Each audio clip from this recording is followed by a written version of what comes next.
welcome to Imperial Advisor episode 13. Hopefully not unlucky for us. I was been actually quite a lot in the last couple of weeks, and I was just saying to the guys that I've been away on holidays, and I think the last thing I did before I went away, almost quite literally, was upload the last episode, and so I really am way behind the times, apart from sort of just glossing over show notes and some Facebook conversations what turned up that I saw. But so I'll let you guys sort of lead it a little bit more than usual. So how are all you guys? Did you attend launch events over the weekend? I did make a launch event on Sunday, which was great, but we'll talk about that in a minute. How have you guys been? Baz? Oh, your names are all in the wrong place. I'll fix that while you say how you've been and what you've been up to L5R-wise. Yeah, things have been good. Actually, getting my hands on a full set of cores has been a real relief on my works printer.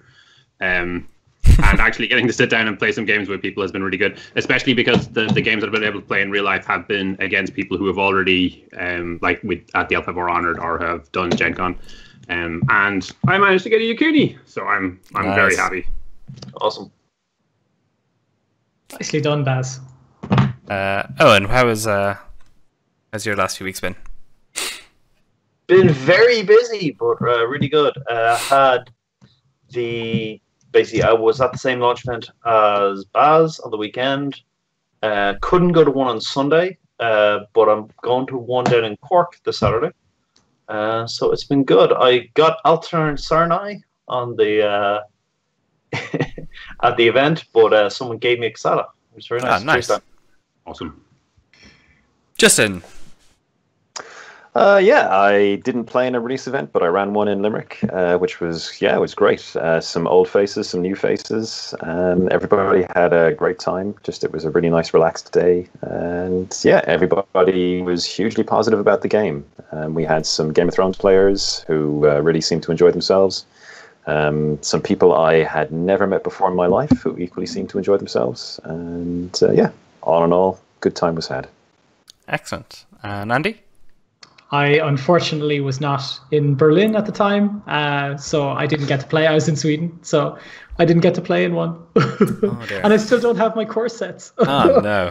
You need to pick it up. Actually, Wow, this is like Sesame Street. One of these kids is not the same. I'm gonna go live in a dustbin. You could probably change your background to a dustbin background. That's I'll get right on it. So I was And the Grouch. at the London event in Darksphere on Sunday, which was great. It was really well run, well attended. They actually ran one on the Saturday as well, and a bunch of the other shops were also running them. So it was really good. But just to sort of pick on Andy a little bit more, one of the guys I played was a Spanish guy who was on holiday with his wife and his daughter, and turned up and played at the event with them, sort of watching along and enjoying it, and I think had a good time. So that was some people were actually committed to the game, but yeah. It was a good weekend.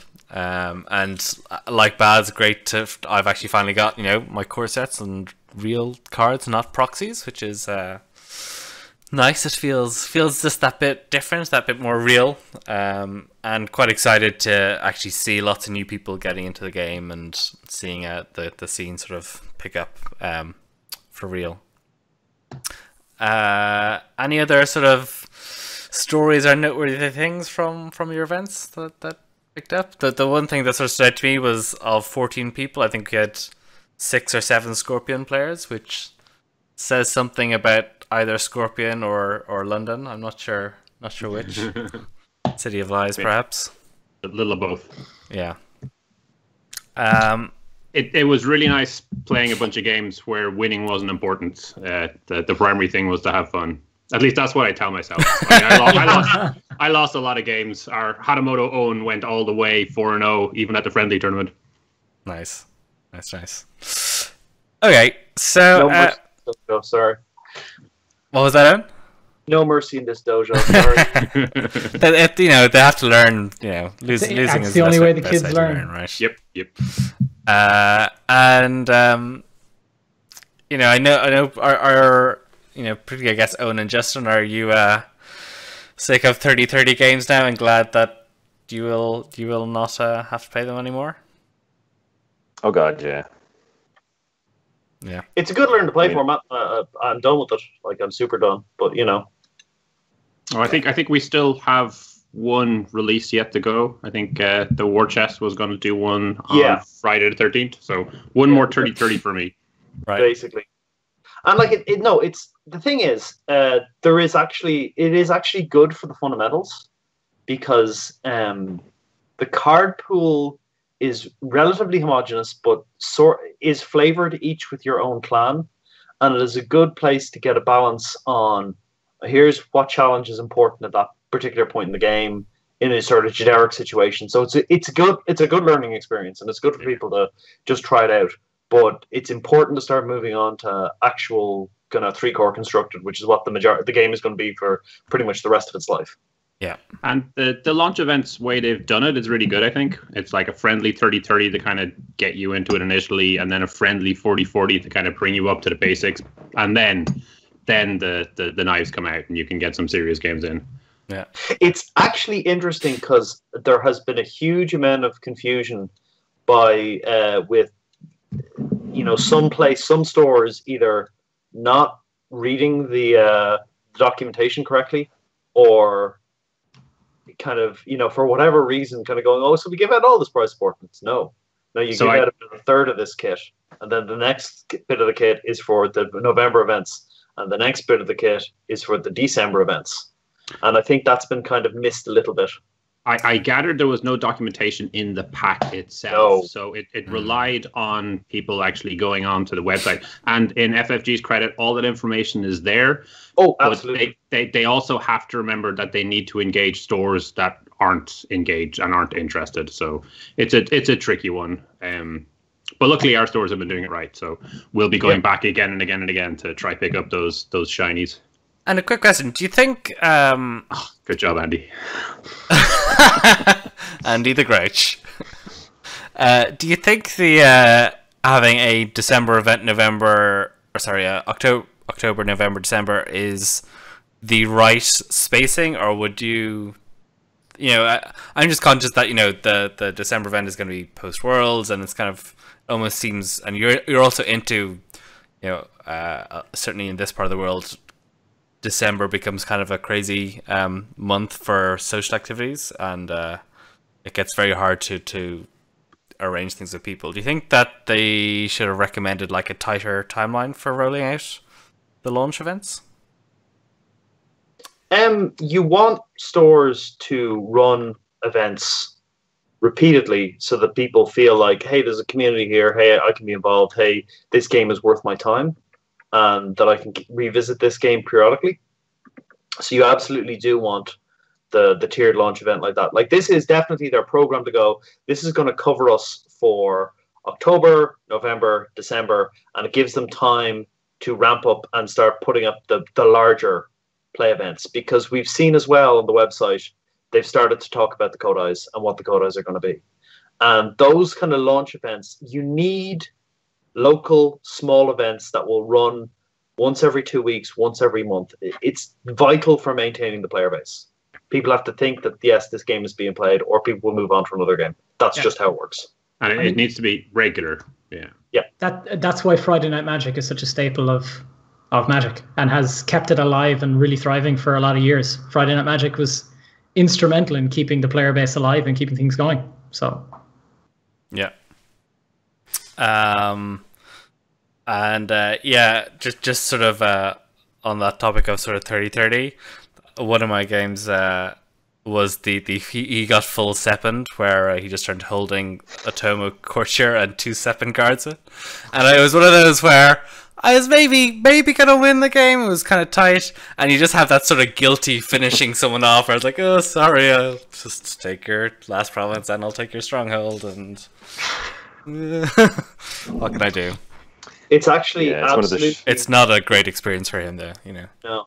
but it will happen occasionally in 3-core as well, more uncommonly. But if you even put like 5 holdings in your deck, you could get that turn where you flip 4 or you flip 3 even, and you go, uh-oh. And it's important then to make sure, I think you're running at least 6 to 8 conflict characters that you can hold just in case you get a turn like that, because it can be very rough if it happens at the wrong time, and you want some fallback. You basically want something you can go, well, okay, I've got high impact cards I can spend fate on from the conflict side if that happens, you know. But it's an outlier. It's not going to happen to you every round of a tournament. It's going to happen to you probably 1 in 10 games. And unlike other games, if you get stuck with that, you just need to kind of defend your board, play a little bit more conservative, and then roll into the next turn with a lot more fate, and hopefully you're able to capitalize on it then. It is bad, but it's not the same kind of kick it could be if there was a ramping up resource generation. Yeah. Yeah, Okay. absolutely. Yeah. Any other thoughts on launch events, or do you want to move on? No, we'll skip on. Cool. Okay, so there was the unicorn fiction to the south. So I don't like to take a go at sort of giving a quick sort of summary of that if hypothetically someone had not yet gotten around to reading said fiction. Have we actually got around to reading it yet? It's fiction. I have not. I rushed through it last night. I was looking at it's playing with sloths, so you know. I kind of feel like we need to stop reading them every week and start reading them every second week, because I think you get it.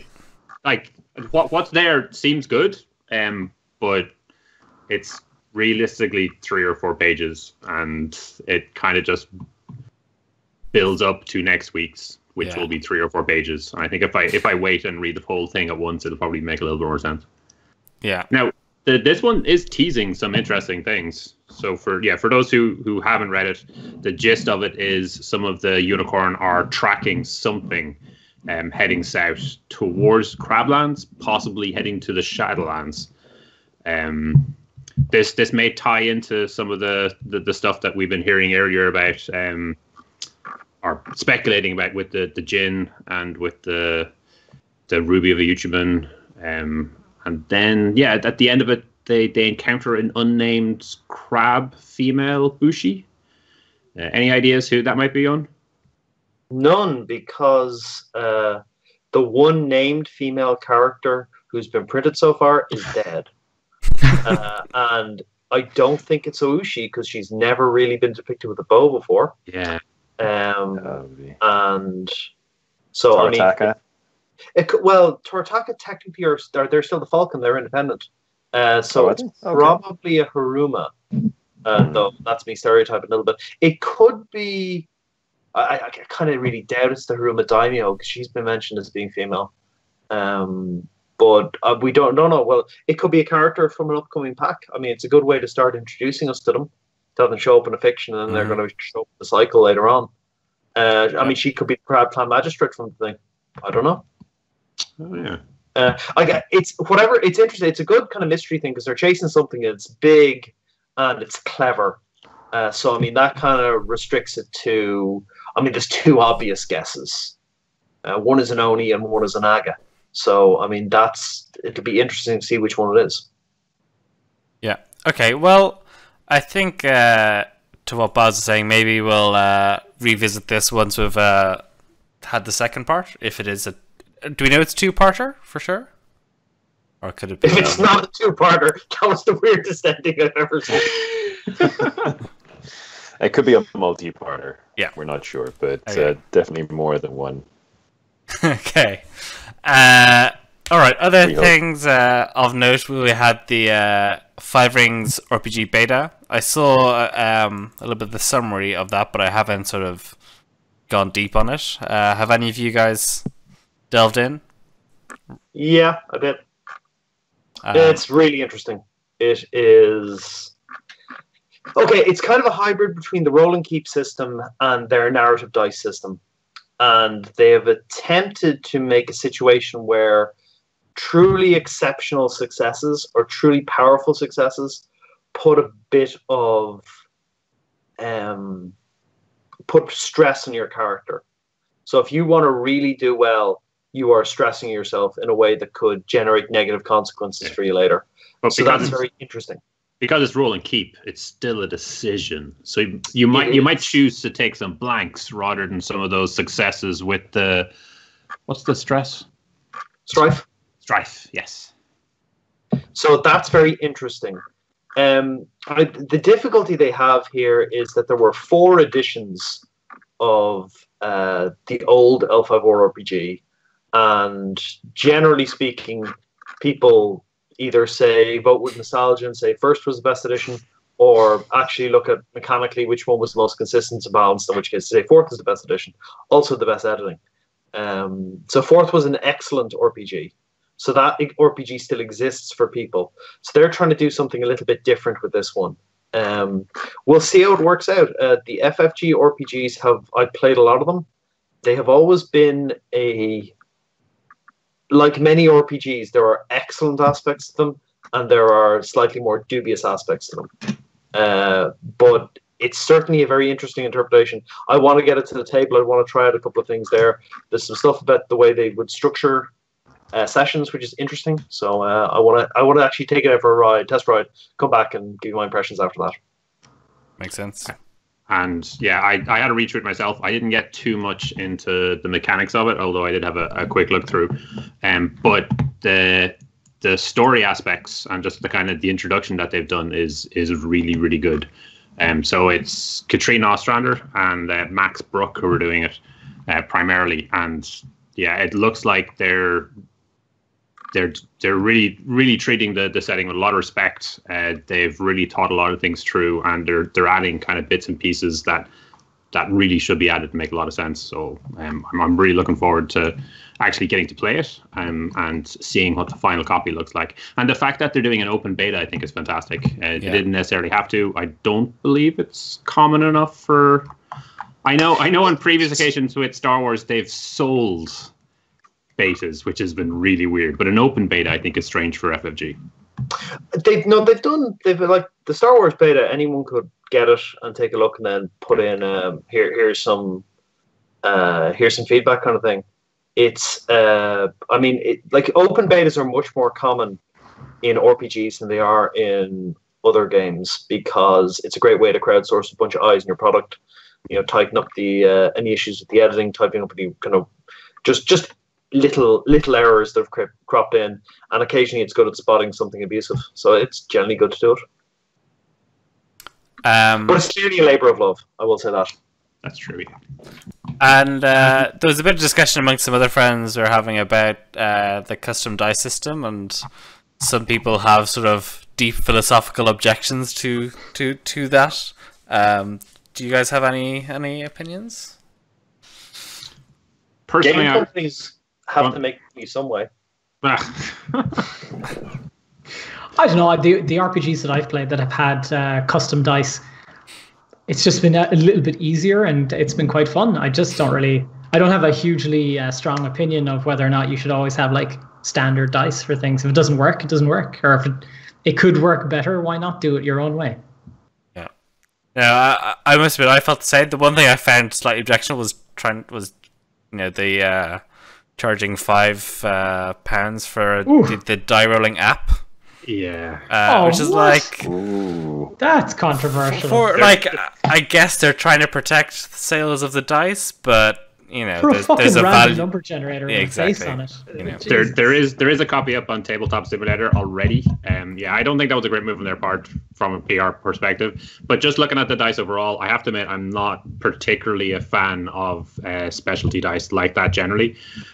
But when I approach the dice that they've brought in for this, which essentially are just D6s and D12s, so D6s are your rings and D12s are your skills, which is a nice kind of differentiation that they didn't do before, and they simplify it rather than looking at the numbers and trying to work out what's going on. You're just looking at the symbols.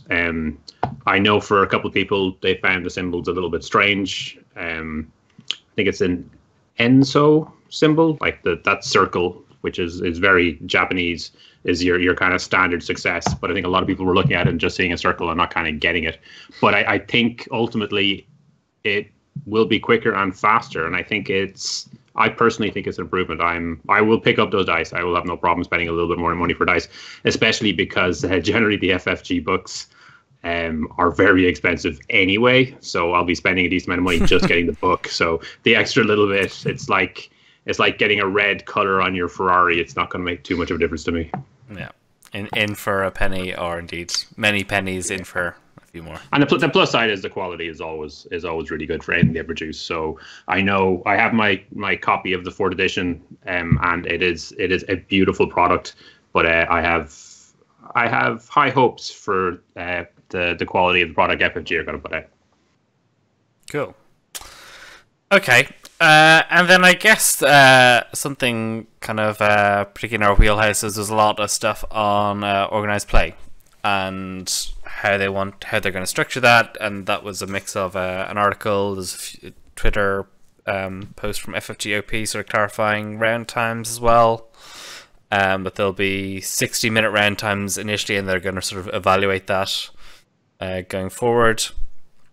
I guess, Owen, you might be a good person to start this as someone who has a lot of experience running events, and indeed one of the other things from that was at the Cork event, which, if I'm right, you're going to be running, will be a Kotai. It is. We are super excited. We've been one of very few. We've been working behind the scenes with Alex Watkins about that for a while now, and he's been brilliant. Just about he actually came over, he took a look around Cork, he took a look around the venue and said, yeah, this is good. So they're being very proactive about making sure that these are big marquee events, they're a big deal, and they're going to make sure that they come off and they're going to feel like a big deal. And I was actually looking at the prize support there, and I really like that playmat that people get for coming to the event. It's a really nice playmat. The one at the city, yeah? Yeah, the Kodai City, the city in the... I think it's, I don't know, it might be Toshi Rambo. Yeah, because it's the sun setting. And I just think it's a Toshi Rambo season of Kotais, so it's definitely Toshi Rambo. Yeah, it's beautiful. And so I just that's a really nice playmat, genuinely. And they've got what's interesting about it is they've really gone, this is going to be a 2-day event, and they've actually said, what are players who are not on day 2 getting to do? And they put a lot of effort into making sure that you can be relevantly playing for stuff the entire tournament. It's not like I lost 2 games, I'm effectively out, or I've lost 3 games, I'm out. Now I guess I stay playing because my friends are here playing. No, you can go off and play a side tournament. You can play little skirmish tournaments. It's really, really impressive from that point of view. It's a bit of a bigger deal to run, but that's not a problem because Alex has been literally going around finding people who are... Hold on a minute, Owen. Hold on a minute. Yeah. I've just been grossly covered by this playmat. I'm not happy. My diva status. I was covering Owen, and then I realized Owen was talking, so I should not cover the person who was talking at the time. I see. There was a rationale rather than just disliking your ugly mug. That was just a bonus. Anyway, it was gone. I just thought I should throw it up while it had been mentioned and there was an image to be shown. Apologise to podcast listeners who have no idea what we're talking about. If I recall right, that is an attendance prize, right? Yeah. Well, that's great. Gets so it's not it's going to be, don't want to finally say numbers yet, but it's probably going to be in and around €50 for the event. We think. Okay. That's not final, but that's basically, and that's, it's expensive, but the amount of price support you get at this thing and the secondary market value of this stuff tends to hold up. It actually exists, which is not hold up by bar. Like shocking, but there we go. And there's a new round of promos, the seal promos, which look to be upcoming cards, which are actually, they're the art that's on the Hadamoto playmats, seals, and then there are plenty of fabulous prizes you can win.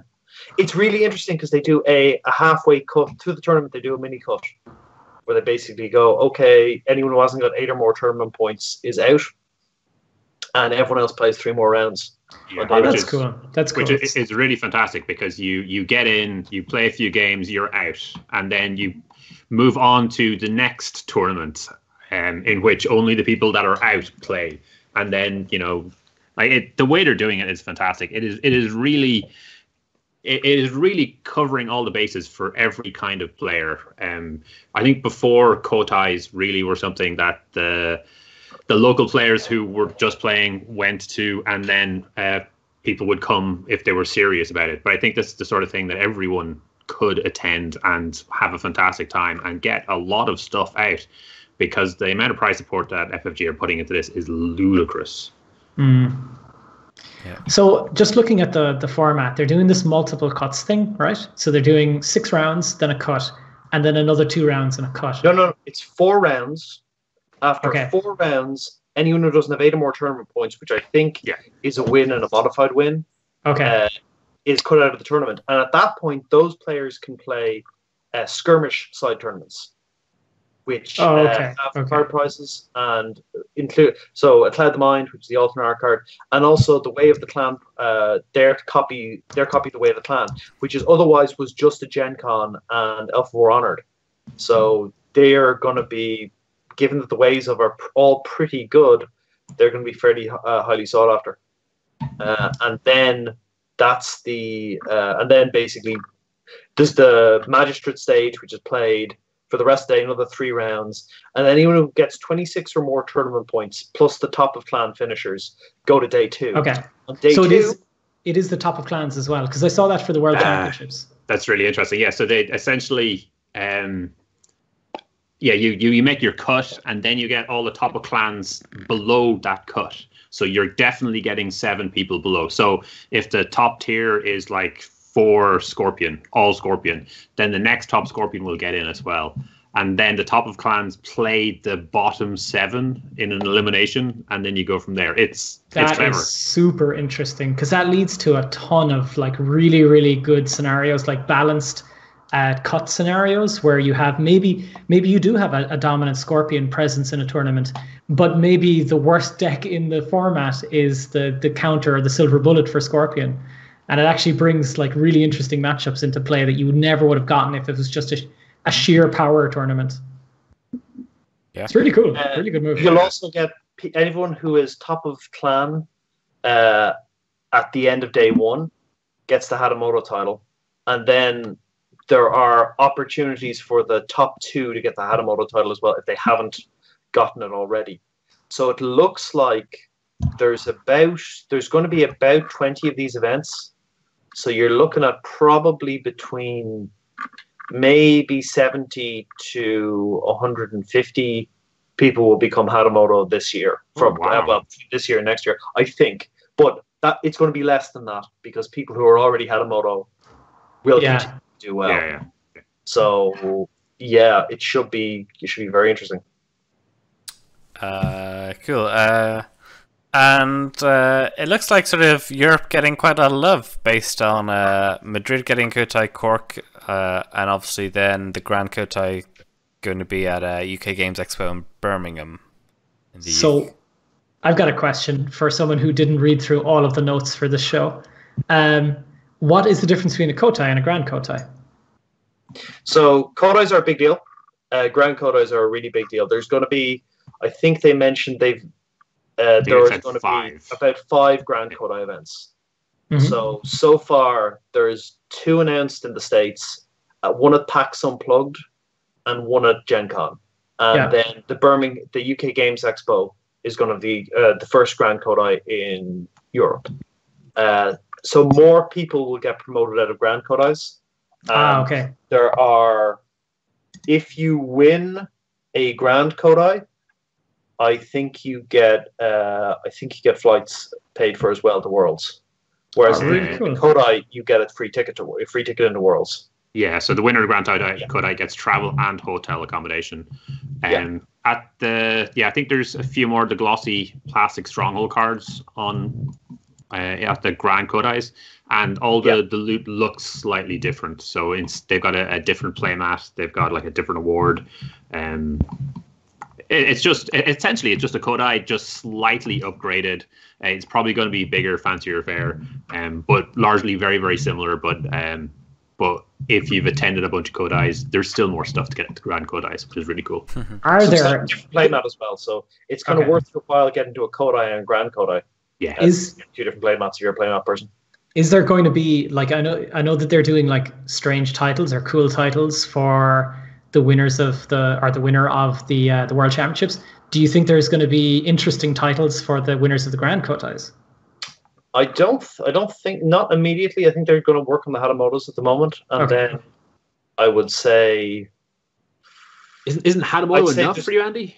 But you want to be Shogun, right? Or Emperor, or Emperor. I like that. Emperor. Oh, that's We're going to do a whole round of promotions first. I mean, Emperor of L5R. I'll take it. That sounds like a lot of work. That sounds like you're messing with the Celestial Order there.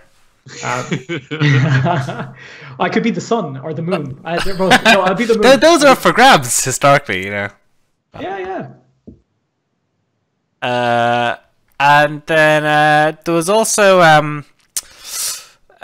some detail about favor, glory, and element points.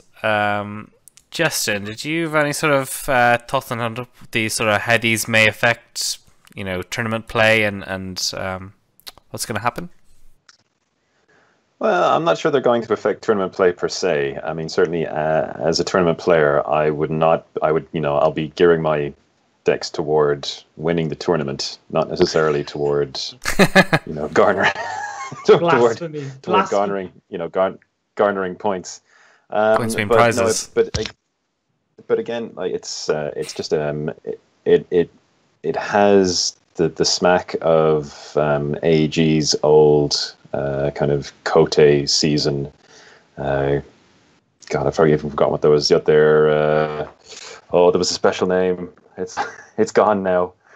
Remember, there was like the mega game. It was like it's got the flavor of the old L5R mega games about it, where basically every member of a clan can contribute towards a goal, like a larger goal that is outside the scope of any individual player to achieve. So it's they become targets for a clan to work on. So I'm not sure with the details we have so far, I'm not sure it's possible to work for a clan to get together and work toward achieving one of these specifically. But at the same time, it provides other things for clans to aim for. And for players to aim for. I mean, as we were saying earlier about the Kote system, where, as Baz was saying, where casual players are now very much catered to by the multi-cut system, where a casual player can go in and still, expect to we'll get loot and actually get to play in a bunch of meaningful games, as opposed to facing into the horrible grinder of people who've been honing decks for months and months. And not just casual players, but also bad competitive players. There's not enough talk about the bad competitive player, in my opinion. I know, right? I mean, they're not catered for nearly enough. Those guys pay for your tournaments. They pay for your prize support. Yeah. If you're a Hadamoto. Yeah. So again, it's adding. So I also think it's partly a nod toward the fact that the level of individual player input in the story has been quite significantly diminished under FFG's plans. And this is a means to give something back without relinquishing, I think, the essential control that FFG want to exert and maintain over the story. I mean, obviously, we've seen in years past how daft things did get, or could get and did get with the AEG story. And FFG have rightfully, I think, decided to put a much tighter set of controls on that. But this is a way to allow the entire player base to basically to play and to influence a really quite big kind of story reward. But so it's. I just think it's a mix of, but for me anyway, it seems like a mix of those things. It's something it gives a bit of kind of story interaction back to the player base as a whole. It allows players of every kind of skill level to help to kind of work toward and contribute towards something. And again, it's got, as I said, that hint of the old mega game, the old AG mega games, but without the kind of the complication that those often entailed. So it's just part of the community building, I think, overall, which FFG are doing a really phenomenal job of so far. So cool. that would be my take. And something which may have a bigger impact on play itself is that you will get to see your opponent's deck lists. Before the game, but not during the game. For the top 16. Oh, this okay. Yeah. Sorry, I missed that bit. Yeah, okay. What sort of impact do you think that will have? Massive. Just to have any information or have no secrets basically in front of your opponent. From the top cut games that I've played in my old L5R career, I couldn't imagine the advantage that gave me, that would have given me, or, the advantage it might have given my opponent to see what kind of strategy I was running and what kind of thing I was doing. This is really going to scupper someone like me who likes to bring like an off-the-wall sort of oddball kind of deck that maybe no one's ever seen before. And for my opponent to just be given the key to it straight away, it's really sort of, it would be annoying. I mean, it just means you have to play super well and just be a really, really good player. Yeah. To offer a counterpoint to what I'm saying, I very much get the impression so far from playing Five Rings that this is not remotely the kind of game that old L5R was. I mean, in old L5R, you could build a mechanically overpowering deck in certain respects. You could basically pick an aspect of the game and build an overwhelming strategy around that one particular area, and I don't think that's possible at all with at least with the card pool we have so far. That's just not possible in Five Rings and new Five Rings. What I think it does mean is that for a top 16 cut, it allows you to identify the key threats in your opponent's deck. Yeah. So it allows you to actually play a more it allows you to better judge the strategic and tactical qualities and values of the cards you have in your hand. If you see, for example, that your opponent is splashing something, say they're splashing crab for for God's sake, brain gone again. Attachment. Watch Commander. That gives +1. Watch Commander. There we go. Yeah, the hideous. So I mean, if you see your opponent is playing Watch Commander, for example, if they're splashing crab and they have Watch Commander, that could be quite a left field decision. And assuming you're playing Dragon Splash for whatever reason, I mean, you may then you value your let goes significantly.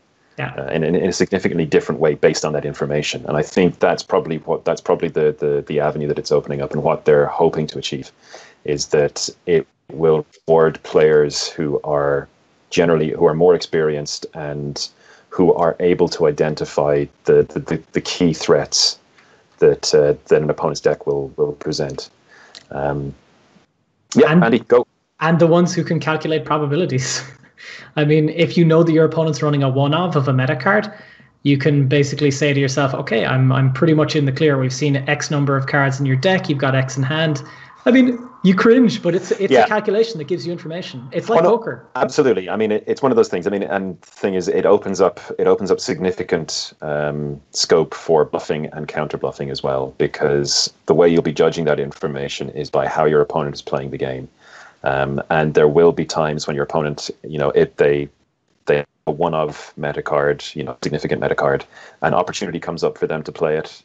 You don't see it, so you assume that they're not going, so that they don't have it in hand. So you make your big play, only to find out that they have actually counter bluffed you, and you get hammered because you've just walked into your play. So those are things that are going to be opened up for sure. There are also certain ways that we... Well. Go ahead on. It's interesting as well because one of the big X factor. So you immediately breaking up, Owen. Splash. Yeah. Owen, can you repeat that? It's really interesting because one of the biggest factors in the game is what is my opponent's splash? What is he influenced in? because that tells me a huge amount about what weaknesses in his deck he's trying to cover. But the thing is, by the time of the top 16, a serious player will usually have scouted, or, I don't want to say scouted, but he will have asked somebody, hey, what influence splash is he playing? Because one of his friends will have played the person already. So what they're doing is kind of going, okay, let's just remove the ambiguity on scouting by going, here's the information. Everyone's playing equal knowledge. There's bigger issues there, though. Like the current play style is to not drop really more than one fate on a 2-cost character because assassination exists. If you see your opponent is not playing assassination, your gameplay changes completely. And even of more interest to me is the provinces. Currently, I'm not running Restoration of Balance, but I find a lot of my opponents, when they're attacking in, will try to factor it in and will often breed a sigh of relief when they don't hit it, even though it's not there. Similarly, the Unicorn province, you're going to make sure you play around it. And if it's not actually in their deck, you're still going to play around it. But if you get to see their deck list ahead of time, that's out. Yeah. I suppose this goes back to what Andy was saying, actually, insofar as, it takes it does take a bit of the curveball aspect out because, again, like a lot of Dragon players that I've talked to have not been running balance at all because they have no need to. An opponent walks into a province, it's not balanced, they just go, oh, thank God I didn't hit it, and continue to play as if it exists. So, why would you play it under those circumstances? That is one thing. That is absolutely true. So, curveballs like that, and I suppose that's actually, provinces specifically are limited hidden information. It's hidden information that you are going to encounter very, very quickly, and you're guaranteed to encounter it as well. So that does make a big difference. So it could have really quite significant impacts on how people choose their provinces for tournament play. So you're looking for you may be looking for nothing clever. You're looking for just brute efficiency potentially. Yeah. Of course, the considerations for top 16 deck lists are my primary thought. I'm just assuming I'm going to get there, and I'll have to worry about this stuff. So yeah. Actually, on that there was. Go on, Jess. Sorry, I suppose it brings up a wrinkle, actually, because generally things like Endless Plains for Unicorn is considered a really bad province because it's really not a great province. However, once you get to the top 16, if you have Endless Plains in your deck list, your opponent has to play in a very specific manner against you. So a card that is potentially poor-ish in terms of Swiss progression could become significantly more potent in a single elimination game. But in Swiss, your opponents don't know you're not playing it, so they're gonna assume you do anyway. So they probably are. They probably are.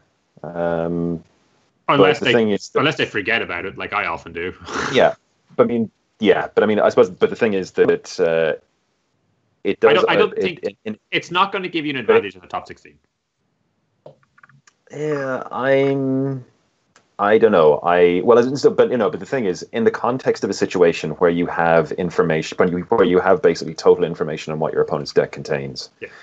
If you see that your opponent's deck does not contain Endless Plains, for example, then you play in a very certain way. Like you can disregard like playing in a special way and play your standard game. Yeah. If you see that your opponent does have Endless Plains in your deck, then you are compelled, because you know it's there, to play in a very different way. You have to, because you know it's there.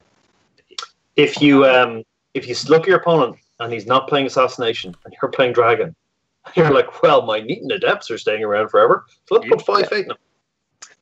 Yeah, but no, but it's okay. So it's Baz, you're tearing your hair out and looking puzzled. Okay, so I understand what you're saying. But okay. the situation you've put actually just informs your opponent the best way to play against the provinces you have. That doesn't help the player who's playing that province. It informs them in the best way. No, so they have to play in a specific way against. They have to play in a specific way against all of your provinces, because one of your provinces is Endless Plains. When they don't know... That's why you put it under your stronghold. When they don't know, they have to play in that way anyway. Yeah, I understand this, Baz. But the thing is, so when you see your opponents, because in top 16 you are seeing your opponent's deck list, right? Yeah. So that information is out regardless. Like the information is total and shared regardless. Yeah. And because of that, if you have a card like Endless Plains in your deck list, because your opponent now has that information and is guaranteed to have that information, they now have to play in a different manner against you, as opposed to having that information and that card not being in. Which is worse for you, because if you were not playing it in the Swiss, they were having to assume you had it and play in that way. Or if you were playing it in the Swiss and they took a gamble and decided to play, because there's a right way to play against Endless Plane and there's a wrong way. And in the top 16, your opponent's always going to play the right way. Yeah, and they're going to know which way to play, because they're going to know if it's in your deck list or not. Yeah, absolutely. But again, maybe Endless Plains is not the best. But the thing is, because they have that knowledge, they are. That's it. Three UG Wayfinders straight into my deck, so I don't have to worry about this. Just because they have that knowledge, they are compelled to play in a specific way. Yeah, I agree with Justin. And it extends to a bunch of different cards. Yeah, I'm declaring victory. Maybe a better example. Andy agrees with you, Justin. I'm declaring victory. Yeah. I think that should be the rule. As soon as Andy and Justin agree on a topic, it's just okay, we're done. No, you're all right. I mean the reality is, I think for cards like that benefit from unknowns in the Swiss, you're probably gonna have to play them for the top 16, because you can't afford to let your opponent know you don't have it. I mean, that's what I'm saying. I mean, yes. So they're absolutely, and because. But I don't think this changes an advantage to those players playing those cards. It changes the dynamic. It changes the dynamic. And the thing is, like, once you hit a single elimination game, you can take all your percentages and all your, you can take your matchup percentages, and matchup percentages are fine, but it is a single game, and any kind of crazy shit can happen in a single game. So, and plus, like, it's single elimination. You lose this game, you're out. So, the stakes are significantly higher at that point. So, as I said, I mean, anything that throws your opponent off their game or makes them have to play in an inefficient manner can be of significant benefit. So, it's just to say that cards that are perhaps not viewed particularly well as cards for use in Swiss or in just in kind of standard play may bizarrely and kind of paradoxically gain utility from your opponent knowing they're there. And all I'm saying is I'll meet you in the top 16 of Cork, and you play Endless Plains and see who wins. Well, bold call. Oh, dear. I just two of those things are not going to happen. I'm not going to make a top 16, and Justin's not going to play Endless Plains. Actually, there's I heard an interesting story from Netrunner community. I heard the second hand, so apologies if I get some of the details wrong, but that some guys found a bug in one of the deck building online services and took a bunch of decks for the top players, or discovered a bunch of decks from the top players. And I don't know. I think the fallout is still, because obviously Worlds hasn't happened. It hasn't happened yet. Yeah. Did they just hack the decks from the? So what was happening was you can share with friends, and it just has the URL for it, but the letters at the end actually just generate sequentially. So they kept going through them one at a time until they found the cards of the players decks of the players they were interested in. And rather than spamming them, they had to manually go in and check them every so often. But yeah, they were tracking them. And what I'm really upset by is the fact that my name was not on there, and my decks were not being checked whatsoever. It's while it's reprehensible cheating, it is also so appropriate for that game. It's very yeah. Not enough ice on your deck list, right? Yeah, I mean that's really it. I mean, you want to have a discussion about here's the themes of the game. Secure servers. Yeah. Though I mean, I wouldn't quite call it hacking, but it was. It got them access. Yeah. But like, in a lot of ways, the difference is relatively trivial in terms like they're going out of their way to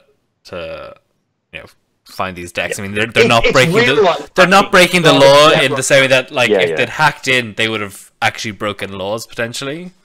They were viewing publicly accessible URLs. Yeah. Look, I will never hold it over anyone who sees a system inside a system and exploits that system. That is one of my favorite things to do, and I would never question anybody who does something like that.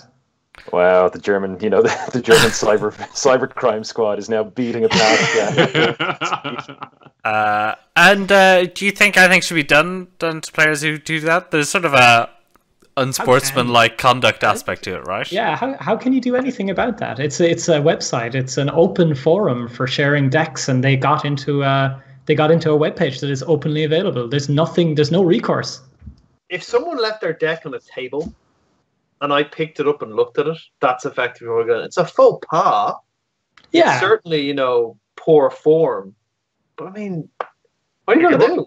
It wasn't a faux pas. It was an active thing that they were doing. Picking up someone's deck if they leave it in public and looking at it. That's a faux pas. Okay. It's bad form.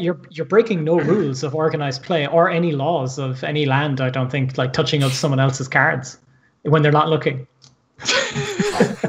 That's just the moral law of touching people's cards. Right? There have been calls for some of them to not play. To forget what they saw. Forget what they saw. Yeah, I think a few of them have said that they will do so.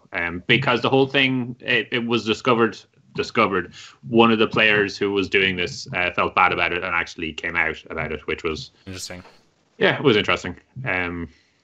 Honestly, like I don't even see any great relevance to this because good players will play their good decks better than an average player can play a good deck.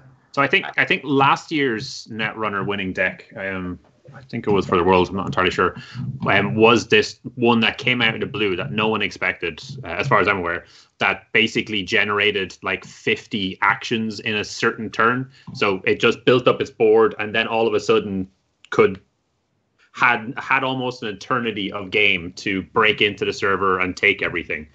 And it definitely wasn't on my radar, and maybe some other players knew about it, but I think because the card pool is so well developed and because the metagame has shifted drastically recently due to a bunch of bans and restricted cards that have gone down, there are decks out there that people may be testing that could be worlds winning that aren't out in the kind of public knowledge yet.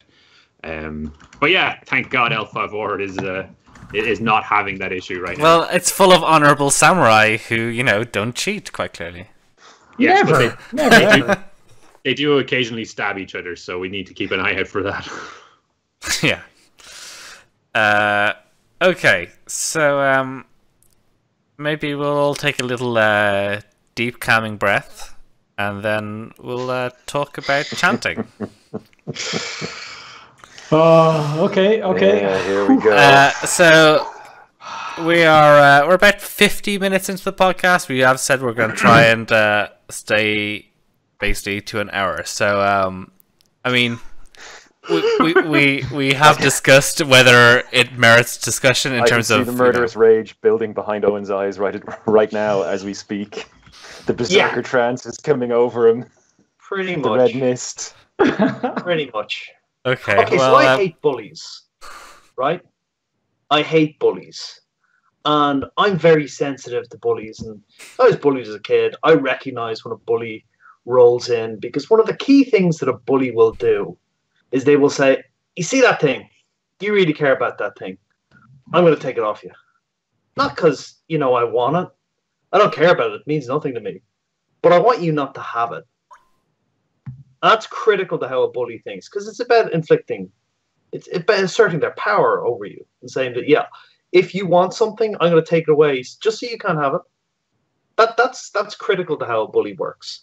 So if you look at L5R, L5R's got a couple of things in it that are a little bit off a little bit off kind of what would be mainstream.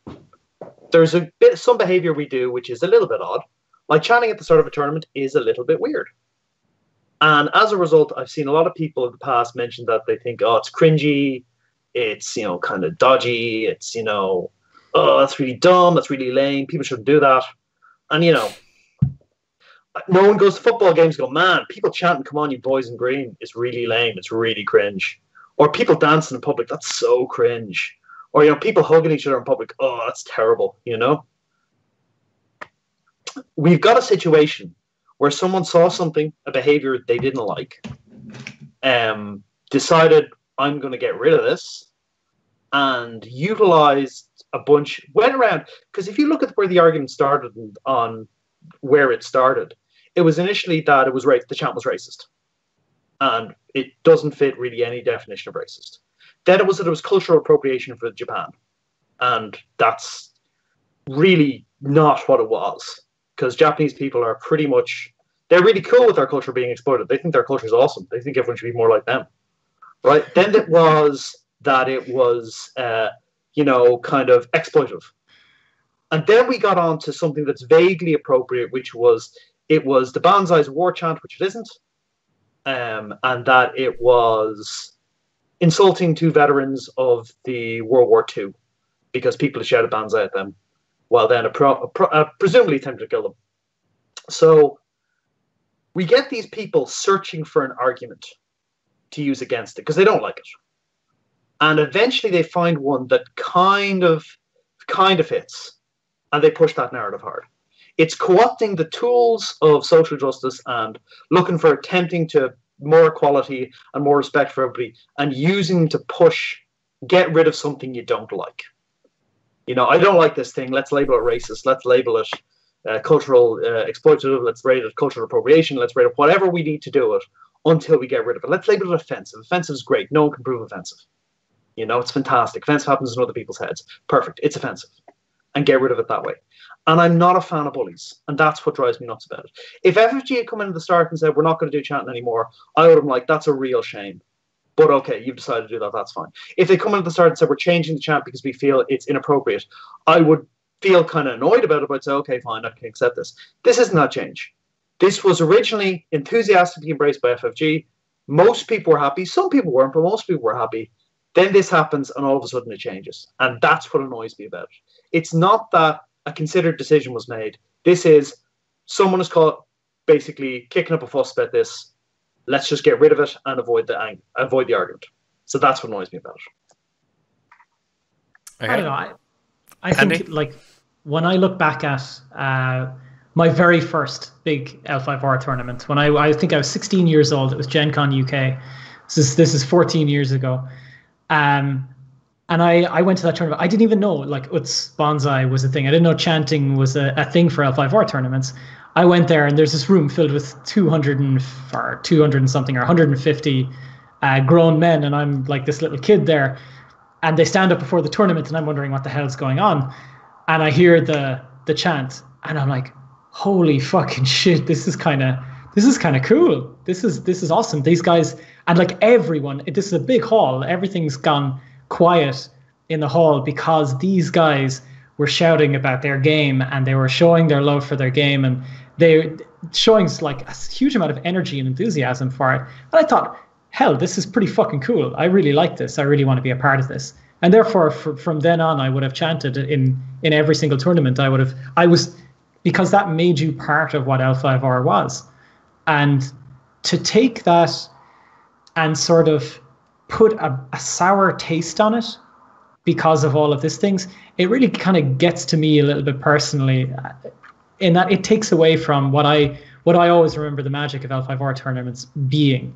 It puts a little bit of a dampener on it.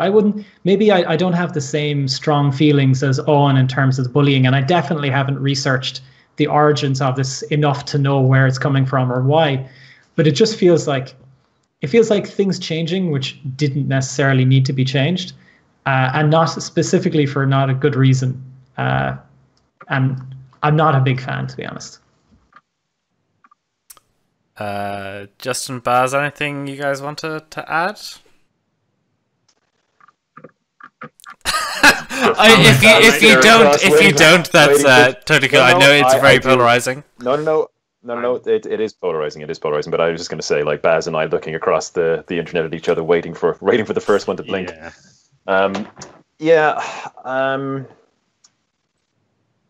Again, okay, it's a complex issue. We'll just we'll say that to start. Okay, now, when Five Rings came out in 1997, an Asian-themed game was a super cool thing.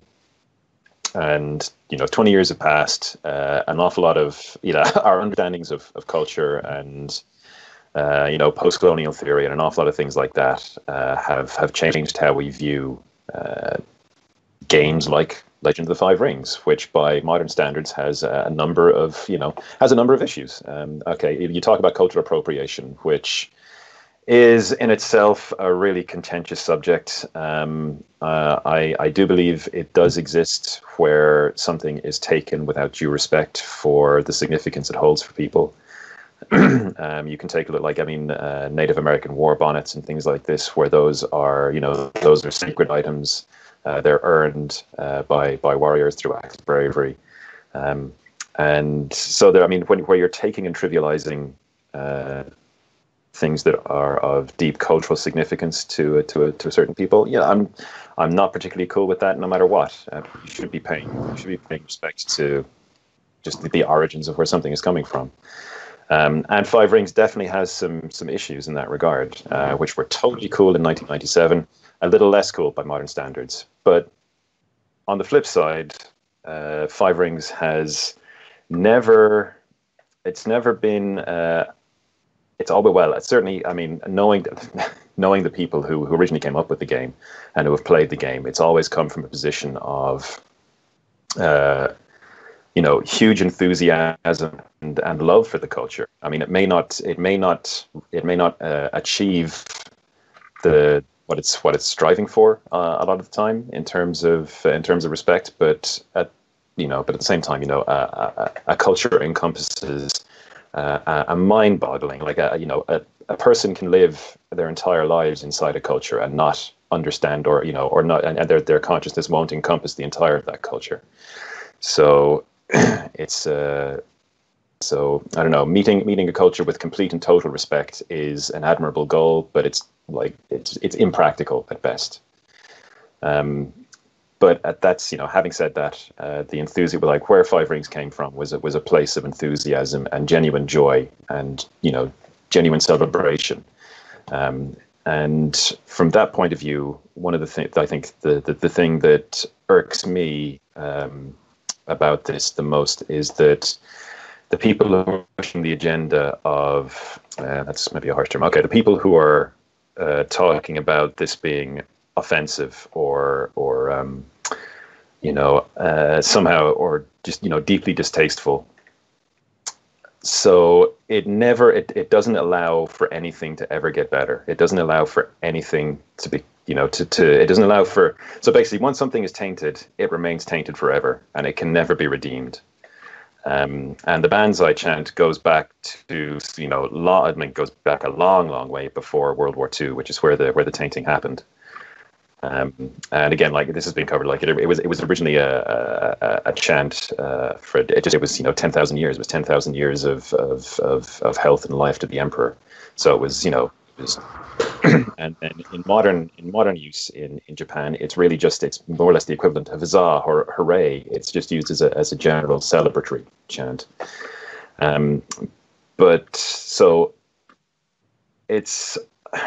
while I can sympathize with what FFG have done from a business perspective and in attempting to be respectful to people who have genuinely suffered or may have genuinely suffered, and for whom the association is extremely negative.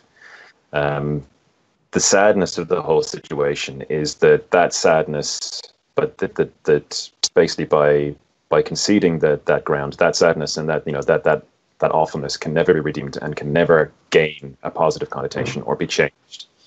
That unfortunate tainting is permanent, and that is the value that it must retain forever. And that is the thing that upsets me most. Is not necessarily that the Banzai chant is going. I mean, I think I think I'll miss it. I will miss it. But as I said, the fact that it's essentially tainted beyond repair, because I don't know. That's what upsets me. I'm sorry. I am not making I'm not being particularly eloquent or putting this very well. But as I said, it's the fact that this particular mindset of infusing things with offense and it denies the possibility of redemption for something that was initially, that didn't carry the appalling overtones that it gained during, the occupation of Japan, the rape of Nanking, or of China. Sorry, my apologies.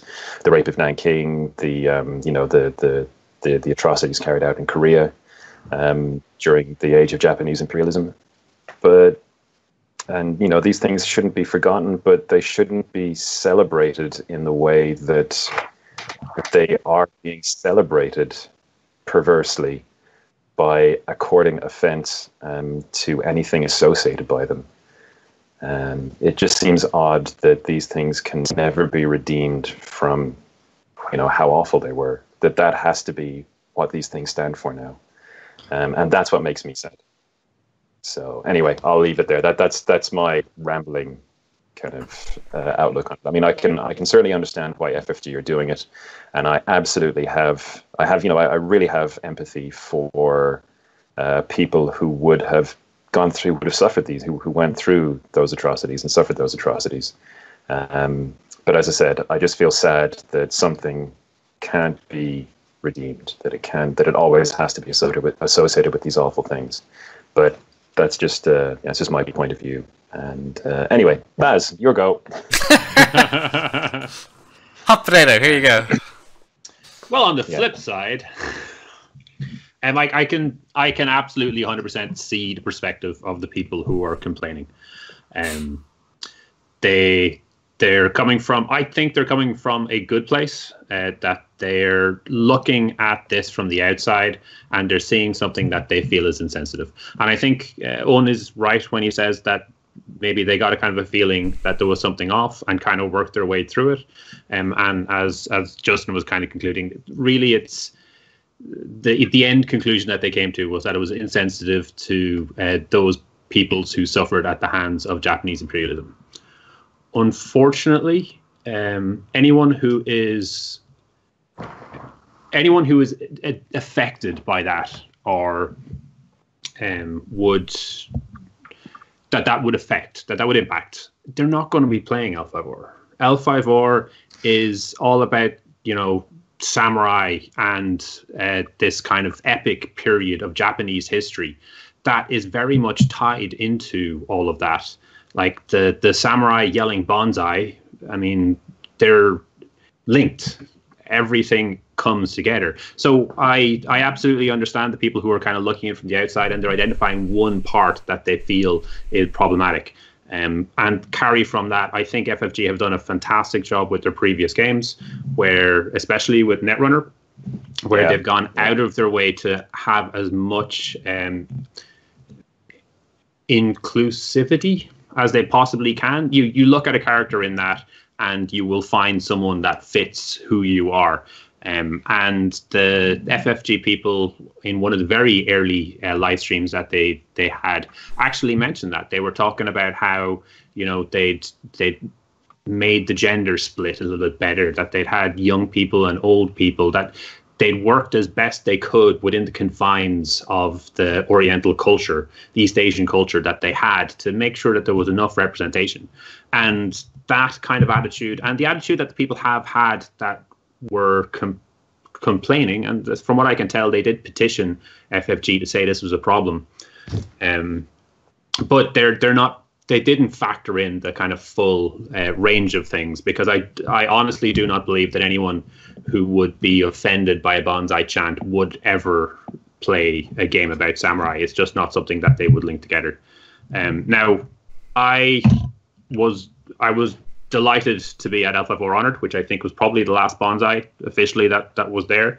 But I had a large gap. No, there was more. I'm shaking my head sadly. Sorry. Sad, yeah. But I mean, I had a large gap where I wasn't playing, and when I got back into card games, I played Netrunner, and I was chatting with a couple of the Netrunner players who've now moved over to play Alpha 4 and are now part of our community.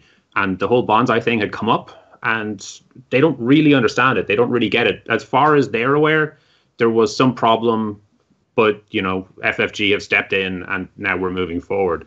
So unfortunately, I don't feel that they're ever going to be able to get a real perspective of what it was like beforehand, and what great kind of camaraderie, what a great feeling it was. And the L54 community definitely, as far as I've seen, has been one of the most inclusive that I've ever been a part of, and friendly and giving, and just an all-around nice set of guys and gals and everything. So I think it's really unfortunate that there are a lot of different groups that I feel are coming from a place of what they feel is good, and are just hitting this communication blockade that is essentially the internet, that is just drivel and trolling and people bashing their heads against each other. And again, you can see these conversations devolving into kind of personal insults back and forth, and people making good points on either side, but never reaching a resolution. At the end of the day, though, FFG have made what essentially was a business decision. I don't agree with it, but as one of the Netrunner players said to me, this is Alpha 4 going forward. It's going to be a sad loss, but I think we need to kind of accept that. I will say one other thing. One of the advantages to Oots Bonsai that isn't in the new one was that Oots Bonsai was linguistically universal for us. Because in America, most people speak English. Grand. If you go to a tournament in France, Germany, Sweden, Poland, we could all do the Oots Bonsai because that was at least common. That was common language. This new chant has to be localized, and that introduces one or two issues, including the fact that the honor and the glory, which is chanted about, is a neo-Nazi slogan, and in both Germany and Sweden, that's a neo-Nazi chant. Yeah, I think this new chant is a mistake. I understand that it's a compromise that they're trying to do between the old and new players, or however you want to look at it. But I don't think a new chant is a good idea, especially not the one they've proposed. It does not seem like a good approach. Unfortunately, it's actually illegal in Germany to do that. To chant anything that's pro Nazi, or fly anything that's pro Nazi, it is against the law. So something like that would be, a gathering of 100 people chanting that in a public forum. Not going to give the greatest results for anybody, I don't think. And I don't think anyone would want to do it. Yeah. One thing to be said, I was kind of really ready to poo-poo the new chant, but we did it at our launch event, and possibly because Alexi just literally roared the place down and gave it 1,000,000%. It actually was. I enjoyed it, and it was not as awful as I was like. Oh, I was kind of slightly dreading it, but it worked. I think there's the weather. It's not perfect, but I think keep trying to replace it with something, if not this, and at least pay homage to it in some sort of way is maybe a good call. Yeah. Have we worked out what it is in Irish yet? Cluagus Call, I think. That's honor and glory. So we're all going to be yelling "clue" and then "claw." Yeah, it doesn't work terribly well in Irish. We're going to have raging clues, all of us. Yeah, I like the linguistic universality, and I don't like kowtowing to bullies, and that's what's driving me nuts about it. So yeah, that's what I'm hung up on. Yeah, understandably. Yeah, and right. one final thing. Japan's not. Our Rokugan is not Japan. Yeah. Yeah, I mean, I think Baz made the point, but I also heard John saying that people who are going to be offended by the chant are going to have plenty of other things that they're likely to find offensive from the game, including the card Banzai. And there's a bunch of other things that. Is that the end of cosplay, for example? No, cultural appropriation is still go. It's only insensitive yelling that's out. Okay. Right. Okay. I think. No, I think there's some really great points made, and I think we've managed to keep it. I do kind of hope that FFG find a different chant than the one they have at the moment, because whatever we can say, whatever about the insensitivity of the Banzai chant, it wasn't a real life. It wasn't an immediate problem and threat in the way that neo-Nazis are an immediate problem and threat in the world today. And I cannot see myself, going along with that chant. I just can't. And just on the current thing, I have seen online, and I really hope they're not intending to do it, but a couple of people talking about taking a knee at Worlds. So stuff like that is right out. No, I would just not take part. I would just go up and then sit down. And just stay quiet. Just stay quiet. No, silence. take a knee. Jesus Christ, grow up! Like no. I was planning on basically just sitting down and. No. Sorry, I'm not. But the people talking about taking a knee, like, holy shit! You're mixing the message. Really, in a really schizophrenic You're just undermining everyone at that point. You're undermining all messages at that stage. Yeah, that's true. Yeah, and do that.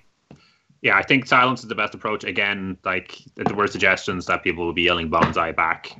I think FFG are in a tight position, and they really are. They are putting a lot into this, and they are driving a really, really good game and a really good community. I think it's important we show them a little bit of respect, even if we don't necessarily agree with all decisions. Yeah, agreed. Totally agreed. Absolutely.